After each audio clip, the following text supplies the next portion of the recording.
네, 안녕하세요. 지난 시간에는 이렇게 간단하게 자바 개발 환경을 구축해보는 시간을 가져보았고요. 이번 시간에는 네트워크 분석 도구인 와이어샤크를 설치해보는 시간을 가져보겠습니다. 자, 이렇게 구글에다가 와이어샤크라고 검색을 해보시면은 와이어샤크 공식 홈페이지가 나오는 것을 알 수가 있고요. 바로 이렇게 들어가서 한번 와이어샤크를 설치해보도록 하겠습니다.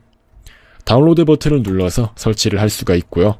저 같은 경우는 윈도우 운영체제 64비트를 사용하고 있기 때문에 이렇게 윈도우스 인스톨러 64비트를 선택해서 설치하도록 하겠습니다. 이렇게 눌러보시면 다운로드가 진행되는 것을 알 수가 있고요. 이 와이어샤크 같은 경우는 굉장히 유명한 네트워크 분석 도구라고 할 수가 있는데요. 현재 자신의 컴퓨터 근처에서 왔다 갔다 하는 각종 패킷들을 분석하고 현재 네트워크에서 어떠한 일이 일어나고 있는지에 대해서 전반적으로 분석할 때 빠질 수 없는 도구라고 할 수 있습니다. 세계적으로 가장 유명한 네트워크 분석 도구 중 하나입니다.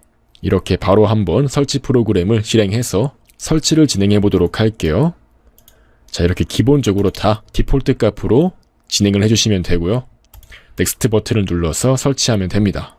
자, 이렇게 설치해 주신 다음에 여기에서 윈피캡이란 걸 설치할 거냐고 물어보는 경우가 있는데요. 이때는 반드시 설치해 줄 수 있도록 합니다. 이렇게 넘어가시고요. USB 피캡 또한 마찬가지로 설치를 해줄게요. 자, 이렇게 전부 다 설치하도록 해서 잘 진행되고 있는 것을 알 수 있습니다. 네, 이런 식으로 저는 아까 전에 윈피캡을 설치한다고 했기 때문에 설치 화면이 나오는 것을 알 수가 있는데요. 당연히 이렇게 넥스트를 눌러서 진행해 주도록 하겠습니다. 네, 이런 식으로 전부 다 인스톨 버튼을 눌러서 진행해 주고요.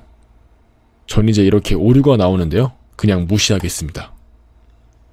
이렇게 설치가 됐고요. USB 피캡 또한 이렇게 설치할 거냐고 물어볼 건데요. 전 넥스트를 눌러서 설치를 진행하겠습니다. 자, 이렇게 설치를 할 거고요. 그럼 다시 이렇게 와이어샤크의 설치가 가동되는 것을 알 수 있습니다.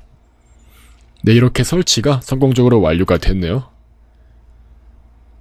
재부팅은 나중에 해주고 이렇게 피니시 버튼을 눌러주겠습니다. 이렇게 설치된 와이어샤크를 실행해 볼 수 있습니다.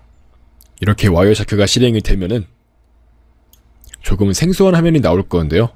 이제 우리는 앞으로 ARP 스푸핑과 같은 네트워크 해킹을 공부하려면 이러한 와이어샤크와 같은 네트워크 분석 툴과 친해질 필요가 있습니다. 자, 이렇게 실행해 보시면은 이렇게 아래쪽에 자신의 네트워크 어댑터가 나오는 것을 알 수가 있고요. 이제 저 같은 경우는 여러 개의 어댑터가 있지만 이렇게 보면은 주파수가 찍히는 것을 알 수가 있는데요. 여기가 바로 제가 궁극적으로 사용하고 있는 네트워크 어댑터라고 할 수 있습니다. 바로 제 노트북에 랜선을 꼽아서 쓰고 있는 그 어댑터 자체를 의미하는 거고요. 이렇게 더블 클릭해서 해당 네트워크 스트림을 더 자세하게 분석할 수 있습니다. 그럼 바로 이런 식으로 수많은 패킷들이 찍히는 것을 알 수가 있는데요. 일단 우리가 ARP 스푸핑을 공부하는 입장에서 알아야 되는 몇 가지가 있는데요. 가장 첫 번째가 바로 이 주황 색깔로 보이는 패킷입니다. 이제 이거 같은 경우는 ARP 패킷인데요. 이렇게 프로토콜이 ARP라고 나와 있는 것을 알 수가 있죠.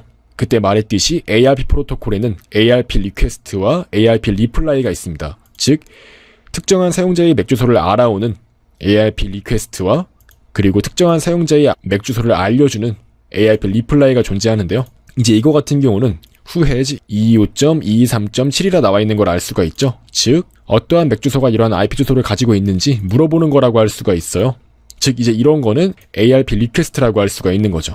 바로 이렇게 우클릭한 다음에 바로 이거는 이렇게 더블 클릭을 해보시면은 아래에 정확한 패킷이 나와 있는 것을 알 수가 있는데요. 앞으로 더욱 자세하게 공부를 하겠지만 먼저 간단하게 말씀드리자면 먼저 이렇게 목적지 주소가 앞에 나와 있는 것을 알 수가 있어요. 지금은 이렇게 목적지 주소가 전부 다 F로 들어가 있는데요. 총 6개의 아스키 코드로 구성이 되어 있어요. F라고 나와 있는 것은 브로드캐스트를 의미해요. 즉, 해당 네트워크 안에 있는 모든 장비들한테 전부 다 보내겠다는 소리예요. 즉, 모든 장비란 뜻으로서 F가 들어가 있는 거고요. 그 다음 이제 소스가 나와 있죠. 이 소스 같은 경우는 이 ARP 리퀘스트를 보내는 자기 자신의 맥 주소를 의미해요. 즉, 보낸 맥 주소, 출발지라고 할 수가 있는 거고요. 그 다음 이제 여기 이렇게 0806이라는 것은 ARP 프로토콜이라는 것을 알려주는 하나의 약속 체계고요. 그 다음 이제 내려가 보시면 0001이라고 나와 있는 것을 알 수가 있어요. 이건 하드웨어 타입으로 이더넷이라는 것을 알려주는 건데요. 사실상 이거는 거의 안 바뀐다 생각하시면 되고요. 그 다음 이제 프로토콜 타입 또한 거의 안 바뀌는 건데, 우리가 사용하고 있는 가장 일반적인 IP 주소 체계, 192.168. 바로 이런 식으로 생긴 모든 IP 주소 체계는 전부 다 IPv4라고 할 수 있어요. 아무튼 이런 식으로 프로토콜 타입 정해주고요. 그 다음에 이렇게 06과 04가 들어가게 됩니다. 이것 또한 거의 바뀌지 않는 숫자고요. 그 다음에 이제 옵코드는 좀 유의해서 볼 필요가 있는데요. 이 ARP 프로토콜 중에서 정확히 리퀘스트라는 것을 의미하는 건 0001이 들어갑니다. 이렇게 0001을 보면서 알 수가 있고, 그 다음 이제 아래쪽에 이렇게 sender MAC address라고 해서 보내는 사람의 맥 주소를 이렇게 적어줍니다.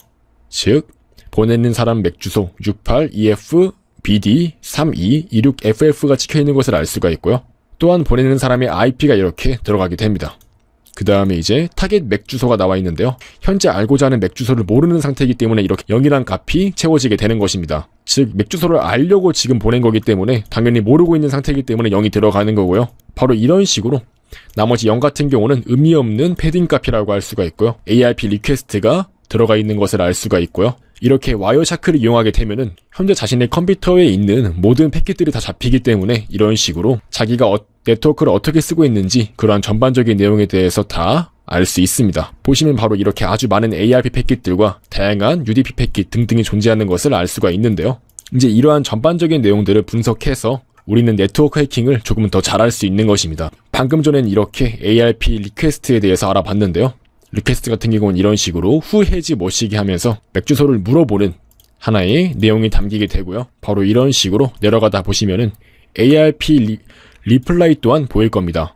이제 이거는 10.30.30.3이라는 컴퓨터가 IP 주소를 가지는 컴퓨터의 맥 주소가 바로 이거라고 전송을 해주는 거고요. 이렇게 바로 ARP 리퀘스트와 리플라이가 존재하는 것을 알 수가 있습니다. 한번 ARP 리플라이 또한 뜯어보도록 할게요. 이렇게 더블 클릭해보시면은 이렇게 분석을 할 수가 있는데요. 자, 먼저 도착지 맥 주소 같은 경우는 이렇게 생겼고요. 이러한 맥 주소를 가지는 사람한테 ARP 응답, 즉 ARP 리플라이를 보내주겠다는 거고요. 어떤 사람이 보냈냐면 바로 이러한 사람이 보냈다고 할 수 있습니다. 대충 보니까 게이트웨이가 내부망에 있는 컴퓨터한테 ARP 리플라이를 보내준 것 같아요. 왜냐하면 이건 추측인데요. 일반적으로 이렇게 맥 주소의 제조사가 시스코라고 되어 있는 경우에는 게이트웨이일 확률이 높기 때문에 이렇게 추측을 한번 해본 거고요. 아무튼 이렇게 마찬가지로 ARP로 보내고, 하드웨어 타입은 마찬가지로 리퀘스트 때와 마찬가지로 0001이 들어가고요. 프로토콜 또한 마찬가지로 IPv4를 의미하는 0800이 들어가고, 하드웨어 프로토콜 마찬가지로 전부 다 똑같이 64가 들어가고요. 그 다음 이제 이렇게 옵코드에서 리플라이가 들어가는 것을 알 수가 있습니다. 즉 ARP 리퀘스트를 받고 보내주는 ARP 리플라이 패킷이란 걸 이제 여기에서 이렇게 알려주고 있는 거고요. 이렇게 게이트웨이 맥 주소인 68EFBD3226FF에서 바로 이러한 컴퓨터한테 전송했다는 것을 알 수가 있고요. 이제 샌더 IP 같은 경우는 이 패킷을 보낸 사람의 IP, 이건 이제 받는 사람의 IP라고 할 수 있습니다. 바로 이런 식으로 ARP 리플라이 패킷 또한 구성이 되어 있는 것을 알 수가 있었고요. 이렇게 와이어샤크를 잘 쓰다 보면은 자기 컴퓨터 주변에서 어떠한 네트워크 현상들이 일어나고 있는지에 대해서 면밀하게 파악할 수가 있습니다. 사실 이제 와이어샤크 같은 경우도 굉장히 기능이 다양하고 사용법 또한 전부 익히기는 쉽지 않기 때문에 자기가 필요할 때마다 찾아가지고 공부하는 게 굉장히 중요하다고 할 수가 있겠고요. 아무튼 방금 전에는 간단하게 ARP 리퀘스트와 ARP 리플라이에 대해서 그 형태만 잠깐 알아보는 시간을 가져보았습니다.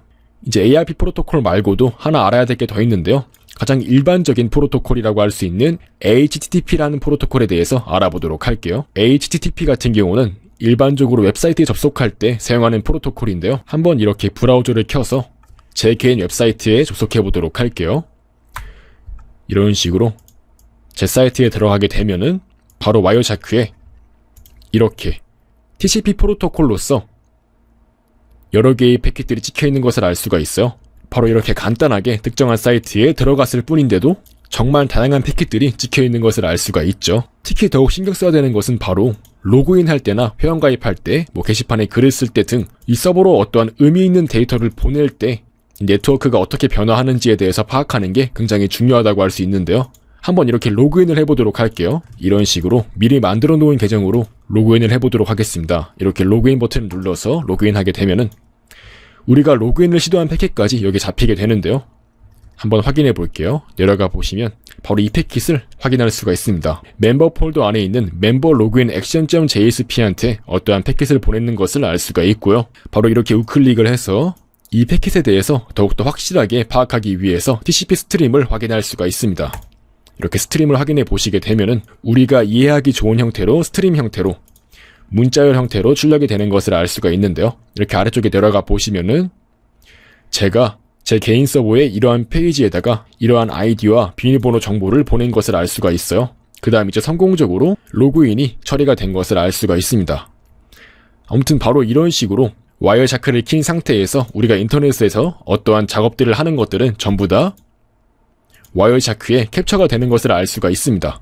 로그인을 시도하는 것부터 어떠한 게시판에 들어가는 것까지 전부 다 이렇게 패킷 스트림 형태로 확인할 수가 있는 거고요. 마찬가지로 우리가 만약에 어떠한 컴퓨터를 감염시켜서 그 컴퓨터의 패킷을 확인할 수 있는 상태가 된다면 그 감염당한 컴퓨터, 즉 피해자 컴퓨터가 인터넷에 접속하고 어떠한 메신저를 이용하는 등 인터넷을 사용할 때마다 그에 대한 패킷을 전부 다 감청해서 이런 식으로 방금 우리가 확인했던 방식대로 이렇게 패킷을 까봐서 어떠한 내용들을 주고받았는지에 대해서 이해할 수가 있는 것입니다.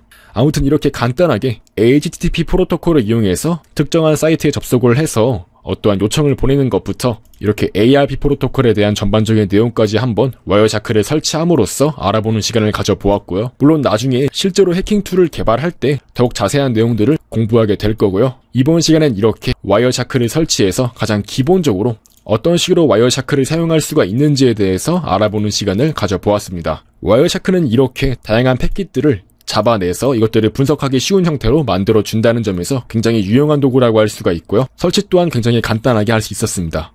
네, 아무튼 이번 시간엔 이렇게 간단하게 와이어샤크를 설치하고 기본적인 사용법에 대해서 공부해보는 시간을 가져보았습니다.